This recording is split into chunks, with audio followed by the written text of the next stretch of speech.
नमस्कार। मैं डॉक्टर रामनाथ प्रसाद, अध्यक्ष दर्शन शास्त्र विभाग, डीएवी स्नातकोत्तर महाविद्यालय सिवान से मैं ऑनलाइन कक्षा के अंतर्गत आपका स्वागत करता हूं। आज हम लोग एमए सेमेस्टर 2 दर्शन शास्त्र के लिए अनुशंसित अनुपलब्धि प्रमाण पर विचार करते हुए बौद्ध दर्शन के अनुपलब्धि प्रमाण की अवधारणा पर विमर्श करेंगे। बौद्ध दर्शन एक महत्वपूर्ण दर्शन है जिसने भारतीय दर्शन के द्वंद्वात्मक विकास में महत्वपूर्ण योगदान किया है। इसमें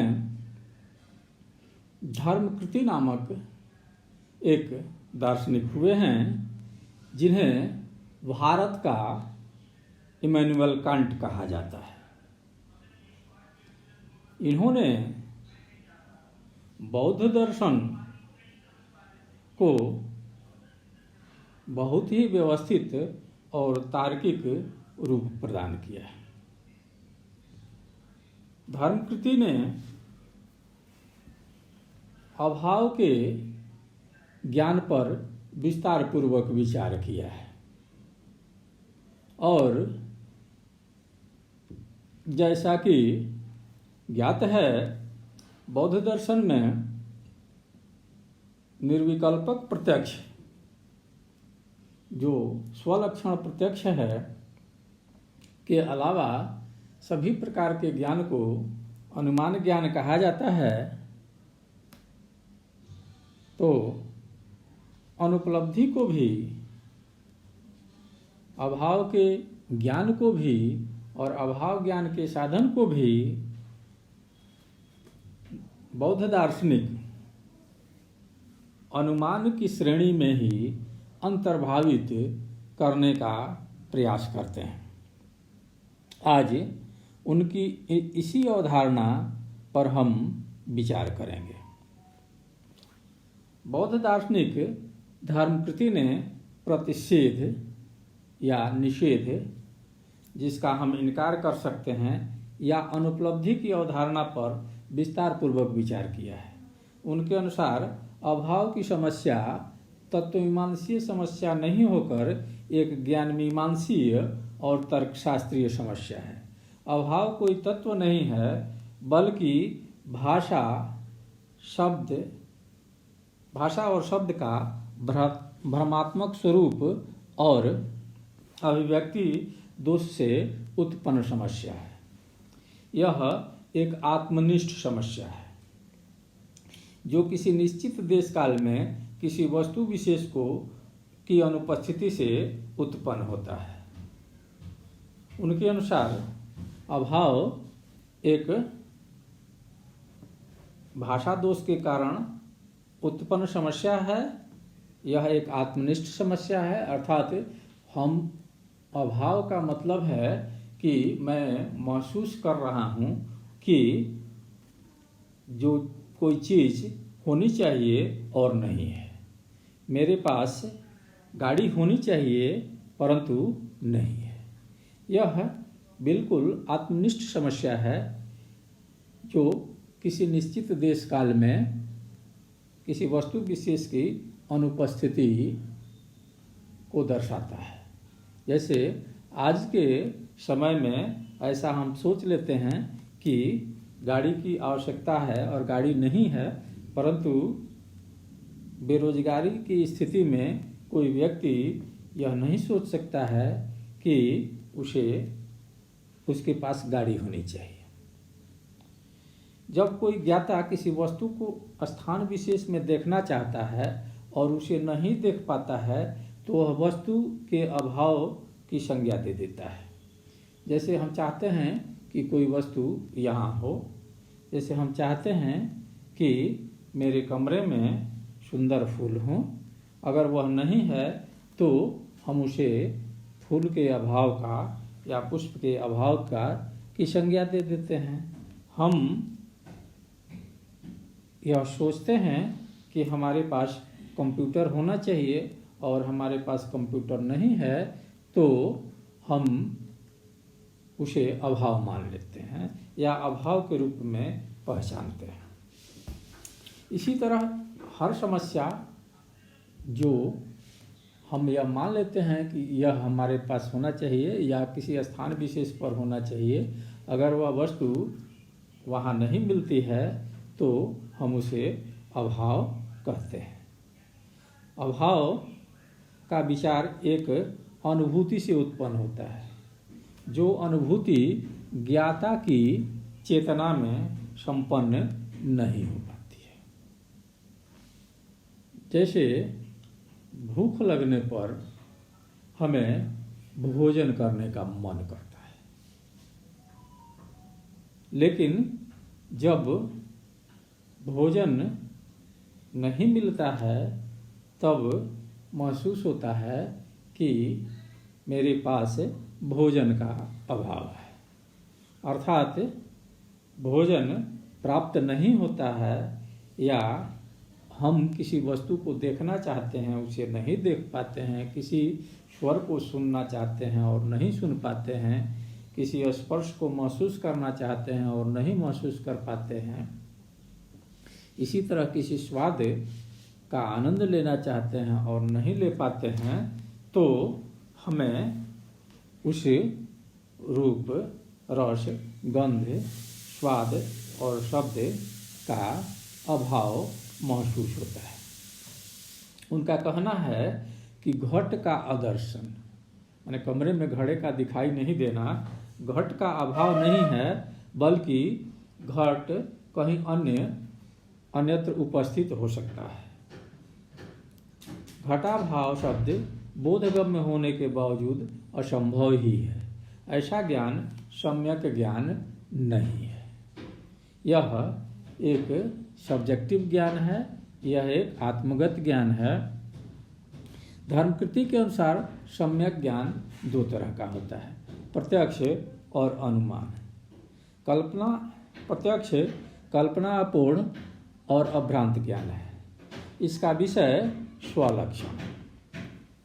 अनुमान दो प्रकार का होता है, स्वार्थानुमान और परार्थानुमान। इसमें त्रिलिंग अनुमेय के ज्ञान को स्वार्थानुमान और त्रिरूप लिंग के कथन को परार्थानुमान कहा जाता है। यहाँ त्रिरूप लिंग अनुमेय अर्थात वह वस्तु जिसे हम जानना चाहते हैं उसमें स्वभाव, कार्य या अनुपलब्धि के अनुसार इनमें से कोई एक या तीनों वर्तमान है तो और उसका ज्ञान हमें होता है, हम यह समझ जाते हैं कि इसमें त्रिरूप लिंग है अर्थात हेतु है, जानने का कारण है, तो हम इसे स्वार्थानुमान कहते हैं। और इसी स्वार्थानुमान को जब भाषा में व्यक्त कर दिया जाता है तो उसे परार्थानुमान कहा जाता है। त्रिरूप लिंग तीन प्रकार का होता है, का ग्रहण तीन प्रकार से होता है। यहाँ ग्रहण के बदले गहन हो गया है, इसको सुधार कर पढ़ा जाएगा। वे कहते हैं त्रिणेव चलिंगानि अनुपलब्धि स्वभाव कार्य चेति। धर्मकृति का प्रसिद्ध ग्रंथ है न्याय बिंदु। उसमें स्वभाव, कार्य और अनुपलब्धि को वे तीन प्रकार के हेतु स्वीकार करते हैं, अनुमान स्वीकार करते हैं। बौद्ध दर्शन में अनुपलब्धि को त्रैरूप लिंग का एक रूप कहा गया है, अर्थात तीन प्रकार के हेतु होते हैं, उसमें से एक हेतु अनुपलब्धि भी है, या तो स्वभाव, या तो कार्य, या अनुपलब्धि। तीनों में से अगर कोई किसी वस्तु में वर्तमान है तो उसके माध्यम से वस्तु के बारे में अनुमान किया जा सकता है। धर्मकृति के अनुसार तत्रानुपलब्धि यथा न प्रदेश विशेष क्वचित घट उपलब्धि लक्षण प्राप्त से अनुपलब्ध रीति, अर्थात उपलब्धि का लक्षण प्राप्त वस्तु का किसी स्थान विशेष में अनुपलब्ध होना अनुपलब्धि है। जैसे घट नामक वस्तु में उपलब्धि का लक्षण है, वह दृश्यमान है, स्पर्श्यमान है, किंतु उस स्थान पर घट नहीं दिखना अनुपलब्धि है। इस प्रकार अनुपलब्धि अभाव या असत को नहीं बताती है, बल्कि सत को ही संदर्भित करती है। उनके धर्मकृति जो कहना चाहते हैं वो ये है कि अगर कोई वस्तु उपलब्ध होती है, कोई वस्तु के बारे में हम जानते हैं और किसी स्थान विशेष या परिस्थिति विशेष में वह हमें प्रत्यक्ष नहीं हो पाती है, तो हमें उसके बारे में यह अनुमान करते हैं कि वह वस्तु यहाँ उपलब्ध नहीं है, इस वस्तु का यहाँ अभाव है, वह यहाँ अनुपलब्ध है। यह अनुपलब्धि एक हेतु है, एक चिन्ह है, एक लक्षण है, जिसके माध्यम से हम किसी वस्तु के नहीं होने का अनुमान करते हैं। उपलब्धि का अर्थ धर्मकृति के अनुसार योग्यानुपलब्धि, अर्थात जिस वस्तु का उपलब्ध होने की योग्यता हो का उपलब्ध नहीं होना ही अनुपलब्धि है। बौद्ध दर्शन के अनुसार भाव और अभाव में प्रकार का भेद नहीं है, बल्कि मात्रा का भेद है। गुण का भेद नहीं है, बल्कि मात्रा का भेद है, प्रकार का भेद है। जिस साधन से भाव को जाना जाता है, उसी साधन से अभाव को भी जाना जा सकता है।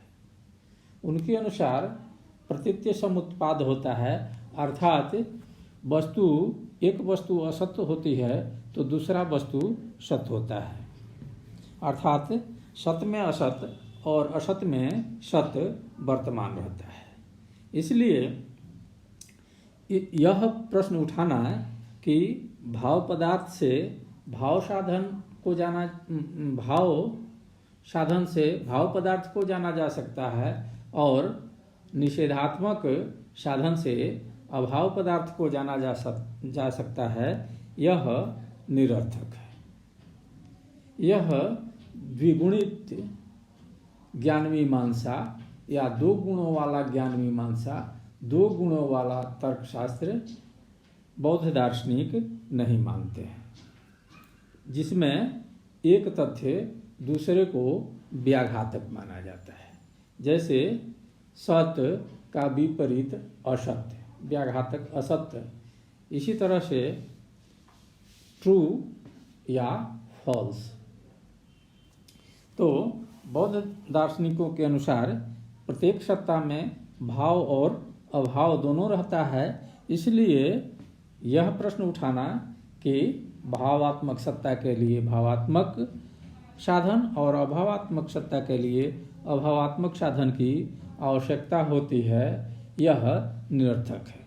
उनके अनुसार अनुपलब्धि लक्षण के माध्यम से हम अनुमान कर सकते हैं कि यहाँ वस्तु का अभाव है। यह एक प्रकार का अनुमान है। इसको स्वतंत्र प्रमाण नहीं, बल्कि अनुमान का एक प्रकार माना जाना चाहिए। धर्मकृति के अनुसार अनुपलब्धि दो प्रकार की होती है, विप्रकृष्ट विषयानुपलब्धि और स्वभावानुपलब्धि। विप्रकृष्ट अनुपलब्धि वैसे विषय जिसमें उपलब्धि की योग्यता हो और उनका अभाव हो, उनकी अनुपलब्धि को विकृष्ट, वैसे विषय जिनमें उपलब्धि की योग्यता का अभाव हो, उनकी अनुपलब्धि को विप्रकृष्ट अनुपलब्धि कहा जाता है। जैसे कुछ विषय होते हैं जिनकी उपलब्धि नहीं हो सकती है, जिनको हम प्रत्यक्ष से नहीं देख सकते हैं या अनुमान से नहीं जान सकते हैं, बल्कि वे कल्पना है, जो वास्तविकता नहीं है, अर्थात उपलब्धि की योग्यता नहीं है। उनके अनुपलब्धि को विप्रकृष्टानुपलब्धि कहा जाता है। काल्पनिक विषय जैसे सोने का पहाड़ की अनुपलब्धि विप्रकृष्टानुपलब्धि कहा जाता है। जैसे मान लीजिए सोने का पहाड़ है, तो वो तो पहले से नहीं है, तो उसका अभाव अगर हम कहते हैं तो वो विप्रकृष्ट अनुपलब्धि है, क्योंकि सोने के पहाड़ में उपलब्धि की योग्यता का अभाव पहले से ही है। विप्रकृष्टानुपलब्धि का कोई तार्किक या ज्ञान मीमांसीय महत्व नहीं होता है। अलौकिक वस्तुएं भूत प्रेत इत्यादि प्रत्यक्ष गम्य नहीं है, अतः इनका कोई तार्किक या ज्ञान मीमांसीय महत्व नहीं है। इस प्रकार की अनुपलब्धि को विप्रकृष्टानुपलब्धि कहा जाता है। अनुपलब्धि का दूसरा प्रकार धर्मकृति के अनुसार योग्यानुपलब्धि या स्वभावानुपलब्धि है। स्वभावानुपलब्धि या योग्यानुपलब्धि वैसी अनुपलब्धि को कहा जाता है जिसके विषय प्रत्यक्ष गम्य हों अथवा उपलब्धि की योग्यता से युक्त हों और अनुपलब्ध हों। धर्मकृति के अनुसार स्वभावानुपलब्धि 11 प्रकार की है। स्वभावानुपलब्धि या योग्यानुपलब्धि वैसी अनुपलब्धि को कहा जाता है, वैसी वस्तुओं के अभाव को कहा जाता है जिसमें उपलब्ध होने की योग्यता हो, जो वास्तविक हों, और अगर उचित परिस्थितियां उत्पन्न हो तो उनको जाना जा सके, परंतु उनका किसी स्थान विशेष, किसी वस्तु विशेष या किसी व्यक्ति विशेष में अभाव हो और उसका ज्ञान हो, तो उसको हम स्वभावानुपलब्धि कहते हैं। धर्मकृति के अनुसार स्वभावानुपलब्धि 11 प्रकार की होती है। एक पहला है स्वभावानुपलब्धि। स्वभावानुपलब्धि वैसे अनुपलब्धि को कहा जाता है जिसमें प्रतिषेध स्वभाव की अनुपलब्धि को स्वभावानुपलब्धि कहते हैं। अर्थात जिस विषय के बारे में हम निषेध कर रहे हैं या जिसका अभावात्मक ज्ञान प्राप्त कर सकते हैं, उसका स्वभाव अगर अनुपलब्ध है, उसके स्वभाव का दर्शन नहीं हो रहा है, उसके स्वभाव का ज्ञान नहीं हो रहा है, तो इसे स्वभावानुपलब्धि कहा जाता है। जैसे यहाँ धूम्र नहीं है, यहाँ धूम्र प्रतिषेध विषय उपलब्धि के लक्षण से युक्त होने पर भी यहाँ उपलब्ध नहीं है। उसी तरह से दूसरा है कार्यानुपलब्धि। प्रतिषेध्य कार्य की अनुपलब्धि को कार्यानुपलब्धि कहा जाता है। जैसे यहाँ धूम्र नहीं है क्योंकि यहाँ धूम्र द्वारा उत्पन्न कालिमा नहीं है। प्रतिषेध्य विषय धूम्र का कार्य कालिमा है और वो उपलब्ध नहीं है। इस तरह के अनुपलब्धि को कार्यानुपलब्धि कहा जाता है धर्मकृति के अनुसार। व्यापकानुपलब्धि। धर्मकृति के अनुसार प्रतिषेध्य व्याप्य के व्यापक धर्म की अनुपस्थिति या अनुपलब्धि को व्यापकानुपलब्धि कहा जाता है। जैसे यहाँ शीशम्पा नहीं है क्योंकि यहाँ कोई वृक्ष नहीं है। यहाँ शीशम्पा या शीशम व्याप्य है और वृक्ष उसका व्यापक है। व्याप्य व्यापक संबंध उसे कहा जाता है जिसमें एक वस्तु की जाति के अंतर्गत वो जो व्याप्य वस्तु है वह आ जाती है।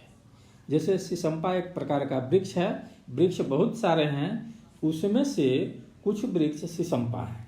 तो यहाँ वृक्ष व्यापक है और शीशम्पा या शीशम व्याप्य है। व्याप्य में व्यापक का अभाव हो तो इस तरह के अभाव को व्यापकानुपलब्धि कहा जाता है। यहाँ शीशम्पा प्रतिषिद्ध व्याप्य है और वृक्ष उसका व्यापक है। चौथा, स्वभाव विरुद्ध उपलब्धि। जैसे जिस विषय का प्रतिषेध या निषेध जिसको हम कर रहे हैं, उस विषय के स्वभाव के विरुद्ध अगर कोई चीज़ उपलब्ध है, देखा जा रहा है, को स्वभाव, इस तरह के उपलब्धि को स्वभाव विरुद्ध उपलब्धि, स्वभाव विरुद्ध उपलब्धि को अनुपलब्धि, स्वभाव विरुद्ध उपलब्धि अनुपलब्धि कहा जाता है।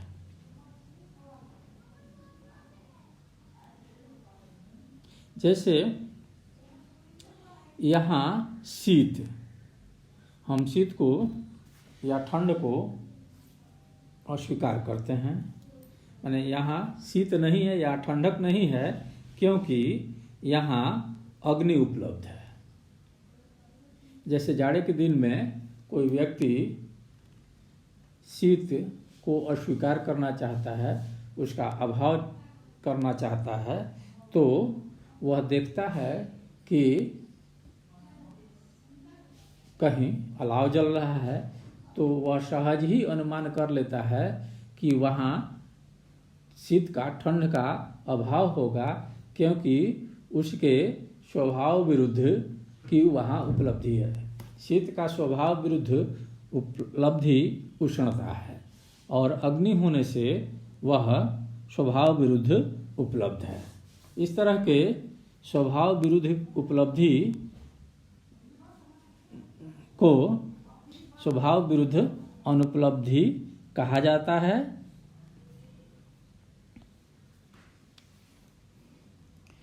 पांचवा प्रकार है कार्य विरुद्ध कार्य उपलब्धि अनुपलब्धि।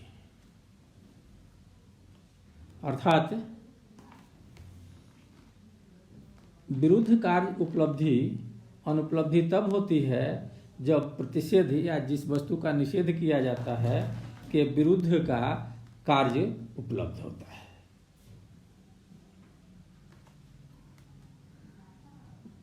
मतलब प्रतिषेध विषय या जिस वस्तु का निषेध कर रहे हैं, जिस वस्तु के अभाव को स्वीकार करने जा रहे हैं, जिस वस्तु के अभाव को हम जानने जा रहे हैं, उसके विरुद्ध का कार्य अगर उपलब्ध है तो वहाँ विरुद्ध कार्य उपलब्धि स्वभावानुपलब्धि होती है।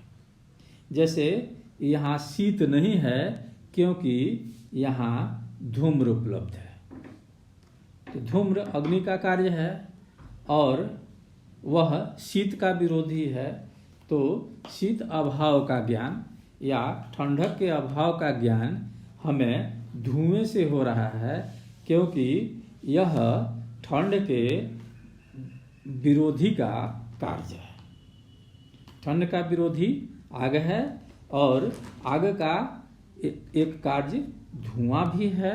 अर्थात आग का कार्य अगर उपलब्ध है तो निश्चित वहाँ आग उपलब्ध होगी, अर्थात वहाँ ठंड का अभाव होगा। इस तरह से जब हम अभाव को जानते हैं तो इस तरह के अनुपलब्धि को हम विरुद्ध कार्य उपलब्धि अनुपलब्धि कहते हैं। छठा प्रकार है विरुद्ध व्याप्तोपलब्धि। विरुद्ध व्याप्तोपलब्धि अनुपलब्धि तब होता है जब प्रतिषेध विषय के विरुद्ध से व्याप्त धर्मांतर की उपलब्धि होती। जैसे उत्पन्न हुई वस्तु का नाश असंभावी है, क्योंकि हेत्वांतर की अपेक्षा करता है। इसी तरह सातवां स्वभावानुपलब्धि कार्य विरुद्ध उपलब्धि है।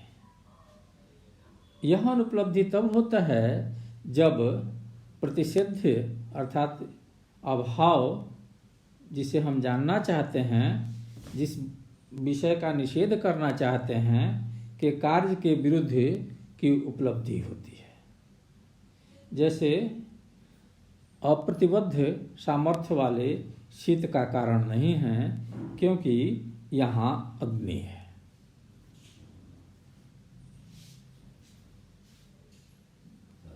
अर्थात अप्रतिबद्ध सामर्थ्य वाले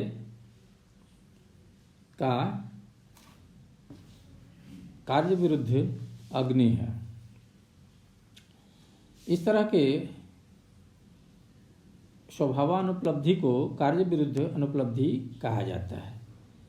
व्यापक विरुद्धोपलब्धि अनुपलब्धि, यह अनुपलब्धि तब होती है जब प्रतिषेध्य या जिस वस्तु का निषेध किया जा रहा है कि व्यापक के विरुद्ध की उपलब्धि होती है। जैसे यहाँ शीत स्पर्श नहीं है, क्योंकि अग्नि है। अर्थात यहाँ शीत स्पर्श का व्यापक शीत है और इसका विरोधी अग्नि है, जो यहाँ उपलब्ध है। तो स्वाभाविक रूप से यह अनुमान हो जाएगा कि यहाँ शीत स्पर्श नहीं होगा, बल्कि यहाँ उष्ण स्पर्श उपलब्ध होगा। अर्थात व्यापक के विरुद्ध की उपलब्धि है, और इस तरह के उपलब्धि को व्यापक विरुद्ध उपलब्धि कहा जाता है। कारण अनुपलब्धि, यह अनुपलब्धि तब होता है जब प्रतिषिद्ध के कारण की अनुपलब्धि होती है। जैसे जिसके अभाव को हम जानना चाहते हैं, उसका कारण ही नहीं हो। जैसे यहाँ धूम्र नहीं है, क्योंकि यहाँ अग्नि नहीं है। यह बहुत ही सरल है कि धूम्र कार्य है और अग्नि कारण है। चूँकि अग्नि यहाँ नहीं है, इसलिए धूम्र के अभाव का ज्ञान हो जाता है। इस तरह के अनुपलब्धि को कारण अनुपलब्धि कहा जाता है। कारण विरुद्ध उपलब्धि अनुपलब्धि, यह अनुपलब्धि तब होती है जब प्रतिषिद्ध के कारण के विरुद्ध की उपलब्धि होती है। जैसे इस पुरुष को रोमहर्ष आदि नहीं हो रहे हैं, क्योंकि उसके पास अग्नि विशेष है। अर्थात रोमहर्ष ठंड के कारण होता है, तो हमें अग्नि विशेष अर्थात ठंड का विरोधी, माने रोमहर्ष का कारण है ठंड और उसका विरोधी है अग्नि। रोमहर्ष मतलब रोमांच, रोमा खड़ा होना, ठंड के कारण जो कपकपी होती है रोमहर्ष, उसे कहा जाता है। तो जैसे इस पुरुष को रोमहर्ष आदि नहीं हो रहे हैं, अर्थात माने उसको ठंडा नहीं लग रहा है, तो ठंड के कारण रोमहर्ष होता है और उस ठंड का विरोधी उपलब्ध है। तो इसे कारण विरुद्ध उपलब्धि अनुपलब्धि कहा जाता है। और अंतिम कारण विरुद्ध कार्य उपलब्धि, यह अनुपलब्धि तब होती है जब प्रतिषेध या जिस वस्तु के अभाव को हम जानना चाहते हैं, जिस वस्तु का निषेध करना चाहते हैं, के कारण विरुद्ध कार्य की उपलब्धि होती है। जैसे एक हो गया कि जिस वस्तु का अभाव हम जानना चाहते हैं उसका कारण, और उस कारण के विरुद्ध कार्य। माने जैसे अगर बर्फ से ठंडी लगती है तो आग से गर्मी लगती है। तो इसी तरह से उदाहरण तो देते हुए धर्मकृति बताते हैं कि जैसे इस प्रदेश में रोमहर्ष आदि से युक्त पुरुष नहीं है, क्योंकि यहाँ धूम्र है। जैसे अगर हम धुआं देख लेते हैं तो हमको समझ में आ जाता है कि रोमहर्ष का कारण जो है वो ठंड होता है, और ठंड के कारण का विरुद्ध अग्नि का कार्य यहाँ उपलब्ध है। और धुआं देख करके ही हम समझ जाते हैं कि यहाँ ठंड नहीं पड़ती है।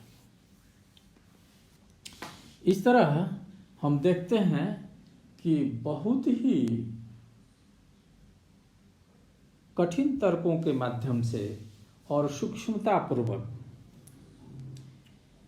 धर्मकृति अनुपलब्धि को प्रमाणित करने का प्रयास करते हैं और उनके प्रकारों की व्याख्या कर एक स्पष्ट चित्र प्रस्तुत करने का प्रयास करते हैं, परंतु वे इसे स्वतंत्र प्रमाण नहीं मानते। इनकी स्थिति यह है कि ये आत्यंतिक अभाव को भी नहीं मानते, अभाव को भावात्मक सत्ता के रूप में स्वीकार नहीं करते हैं, या अभावात्मक सत्ता के रूप में स्वीकार नहीं करते हैं, बल्कि एक ऐसी सत्ता के रूप में स्वीकार करते हैं जो भाव के साथ मिला हुआ है और इसका ज्ञान को एक सापेक्ष तत्व मानते हैं, आत्मगत प्रत्यय मानते हैं और इसे अनुमान के द्वारा संभव बताते हैं। उनके अनुसार स्वभाव, कार्य और अनुपलब्धि तीनों ही अनुमान के साधन हैं, और अनुपलब्धि विशेष रूप से निषेधात्मक कथन को अभिव्यक्त करता है, निषेध को अभिव्यक्त करता है, या सत्ता के अभावात्मक पक्ष को अभिव्यक्त करता है। अगले अध्याय में हम लोग इस चर्चा को जारी रखेंगे। अगले व्याख्यान में हम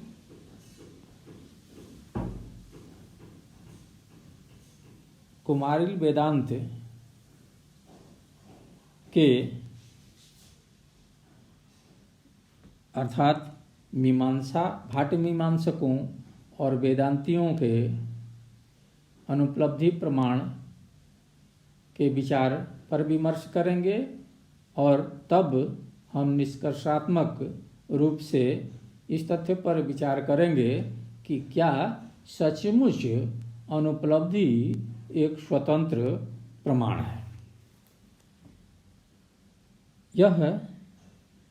पुनः यह बता देना आवश्यक प्रतीत होता है कि यह एक जटिल विषय है, इसलिए इसमें एकाग्रता और धैर्य की आवश्यकता है। विषय को समझने के लिए एकाग्रता बनाए रखें और अगले व्याख्यान का इंतजार करेंगे। हम जल्द ही उपस्थित होंगे। धन्यवाद।